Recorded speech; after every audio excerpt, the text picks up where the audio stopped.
10 fakta tembok Cina yang baru diketahui. Tembok besar China adalah serangkaian tembok pertahanan yang mengelilingi Tiongkok. Dindingnya dibangun untuk melindungi Tiongkok kuno dari tetangga dan penjajah asing lainnya, yang sering menyerang kapanpun mereka mendapat kesempatan. Konstruksi tembok besar China memakan waktu beberapa ratus tahun, di mana bagian terus ditambahkan ke dinding sampai mereka membentuk satu struktur berkelanjutan panjang. Ada banyak fakta menarik tentang tembok besar China yang jarang diketahui oleh orang banyak, seperti dilansir dari berbagai sumber. Dibangun dengan beras ketan. Tembok besar Tiongkok dibangun dengan beras ketan, sebenarnya. Namun, beras itu hanya digunakan di bagian-bagian yang dibangun oleh dinasti Ming, yang memerintah China antara 1368 dan 1644. Mortar beras dibuat dengan mencampurkan beras ketan dengan jeruk nipis. Itu digunakan sebagai pengganti mortar biasa untuk menyatukan batu bata dan bahan konstruksi lainnya di dinding. Mortar beras sangat efektif sehingga masih menyatukan bagian-bagian dinding dengan kokoh hari ini. Komposisi itu sangat efektif sehingga gulma tidak dapat tumbuh di antara batu bata seperti yang terjadi dengan bahan lainnya. Di tempat lain, bangunan lain, makam, dinding, dan pagoda yang dibangun dengan adukan semen lengket telah tahan terhadap beberapa peristiwa alam yang merusak termasuk gempa bumi. Namun demikian, penggunaan beras dalam membangun tembok masih kontroversial pada saat itu. Itu bukan karena kekhawatiran tentang daya tahannya melainkan fakta bahwa para kaisar Ming sering menyita beras dari para petani Cina. Para kaisar menyita cukup beras untuk membuat mortar ketan dan memberi makan pekerja yang membangun tembok. Dibangun selama hampir 2.500 tahun. Fakta lainnya yang cukup membuat proyek pertahanan ini terlihat ambisius adalah masa pembangunannya yang tidak selesai pada satu dinasti saja. Dinasti penggagas pembangunan adalah dinasti Qin, selanjutnya belasan dinasti, kerajaan dan negara meneruskan pembangunan proyek ini hingga akhirnya selesai untuk melindungi ibu kota Ming pada pemerintahan Beijing. Tembok besar China baru selesai secara total oleh pemerintahan dinasti Qing pada tahun 1800 Masehi. Jika dihitung, tembok besar Tiongkok dibangun pada abad ke-7 sebelum Masehi sampai abad 19 Masehi dibutuhkan waktu hampir 2.500 tahun untuk menyelesaikan pembangunan tembok besar China. Bukan tembok yang tersambung.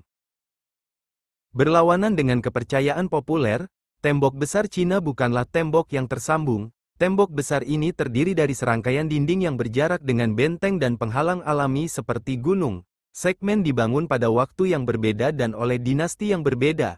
Bagian paling awal dari tembok besar dibangun pada abad ke-7 sebelum Masehi, selama periode negara-negara berperang.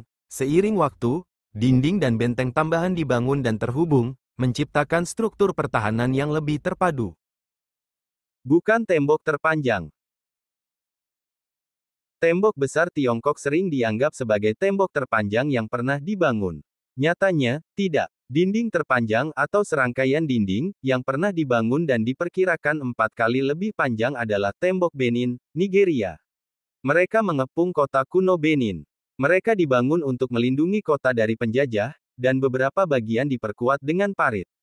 Struktur itu sebenarnya adalah serangkaian dinding, seperti tembok besar China. Tembok luar menutupi desa yang paling dekat dengan ibu kota.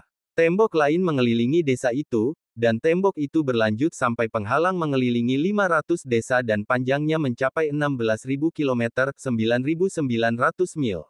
Sejarawan berpikir, tembok Benin membutuhkan 150 juta jam untuk diselesaikan, menjadikannya proyek konstruksi terbesar yang pernah dilakukan. Namun, degradasi yang terus-menerus dan kurangnya perawatan telah menyebabkan sebagian besar struktur hancur. Pekerja tidak dikubur di tembok besar. Ada legenda populer bahwa pekerja yang meninggal selama pembangunan tembok besar China dimakamkan di dalam tembok itu sendiri. Namun, ada sedikit bukti untuk mendukung klaim ini, dan umumnya dianggap sebagai mitos. Legenda ini telah diabadikan dalam budaya populer, termasuk film dan acara televisi. Sejarawan percaya bahwa pembangunan tembok besar adalah usaha yang membutuhkan tenaga dan sumber daya dalam jumlah yang besar. Namun, tidak ada bukti yang menunjukkan bahwa para pekerja sengaja dikubur hidup-hidup sebagai sarana untuk mengubur mereka di dalam tembok. Meskipun kondisi kerja pembangunan dinding ini sangat sulit karena pekerja terkena panas ekstrim, dingin, dan bahaya lainnya, tidak ada catatan sejarah tentang orang yang dikubur hidup-hidup. Para pekerja yang meninggal selama pembangunan tembok kemungkinan diberi penguburan yang layak, seperti kebiasaan saat itu. Rumor terlihat dari angkasa luar. Dikatakan bahwa tembok besar Tiongkok terlihat dari luar angkasa, termasuk dari bulan. Keduanya salah. Menariknya, rumor itu sudah ada selama lebih dari 2 abad sebelum Neil Armstrong dan kru Apollo 11 melakukan perjalanan ke bulan. Neil Armstrong mengalihkan pandangannya ke dinding ketika dia berlayar ke bulan pada tahun 1969. Dia mengonfirmasi bahwa struktur itu tidak terlihat dari sana. Astronaut Alan Bean dari Apollo 12 menambahkan, tembok dan semua benda lain di bumi tidak terlihat dari bulan. Bean berkata bahwa yang dilihatnya hanyalah bola putih dengan warna biru, kuning, dan hijau. Astronot lain menambahkan bahwa tembok itu bisa terlihat dari orbit rendah tergantung pada kondisi cuaca di bumi. Namun, itu masih sulit dikenali. Beberapa proyek konstruksi lainnya lebih terlihat daripada tembok. Sempat ingin diubah menjadi tol. Pemerintah China pernah ingin mengubah tembok menjadi jalan raya. Ini terungkap dalam edisi Februari tahun 1931 majalah Science Modern Mechanics.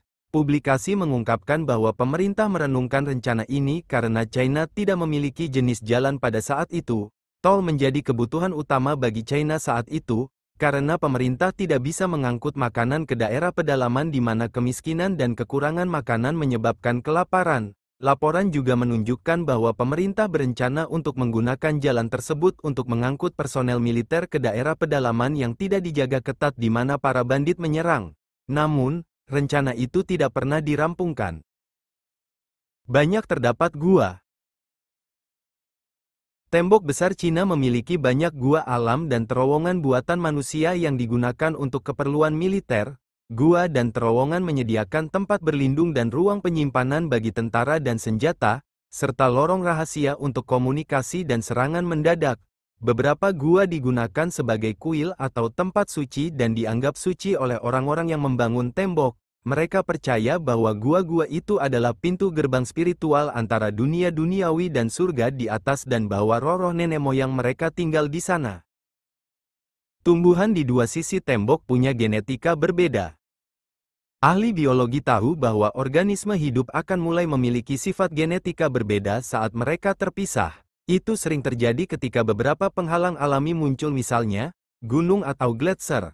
Namun, rintangan buatan seperti tembok besar China dapat menyebabkan organisme ini juga tumbuh beragam. Saat ini, tanaman di kedua sisi tembok besar telah menjadi berbeda secara genetika menurut studi oleh tim peneliti yang dipimpin oleh Hong Yagu dari Universitas Peking di Beijing. Tim melakukan studi mereka di sekitar bagian di wilayah Juyongguan yang dibangun hanya 6 abad yang lalu. Para peneliti mempelajari 3 kelompok tanaman di sekitar area tersebut, 2 kelompok dipisahkan oleh dinding, dan yang ketiga dipartisi oleh jalur gunung.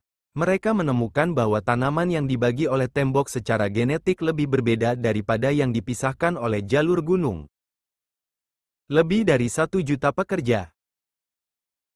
Tentu saja bukan hal mudah dalam membangun tembok besar yang luasnya sampai dengan puluhan ribu kilometer, sehingga keterlibatan banyak orang pun berperan dalam hal ini. Bahkan Kaisar pada saat itu pun menggerakkan banyak orang untuk turut membangun tembok besar tersebut. Dilansir Daxter, tembok besar Cina dibangun oleh para petani, budak, narapidana, hingga orang lain yang memang diputuskan untuk dihukum oleh Kaisar. Selain itu, tentara juga terlibat dalam pembangunan tembok tersebut untuk mengatur para pekerja, bahkan diperkirakan sekitar jutaan orang terlibat dalam membangun tembok tersebut.